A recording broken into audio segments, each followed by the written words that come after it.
sulitin natin yung ganda ng lugar. Buti na rin yun, tsaka para makapaglaro si Dongdong ng buhangin. Malaro din natin siya kasi kanina nakalutang lang talaga eh. So ayan, pahapon na rin. At importante, masaya yung buong pamilya. Ayos ba yun? Tapos mamaya, lutuin natin yung pinuli nilang isda.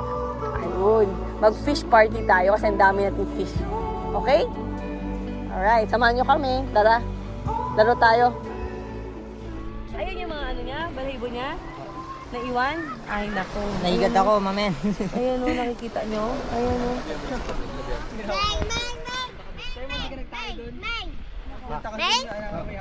Akit pa mo. Kaya sinabi ko na mag-enjoy kami, saka naman nahigat si Domi. Akyat kasi ng akyat kung saan sa puno eh. Diyos ko! Ano? Ano Wala nangyari. Wala?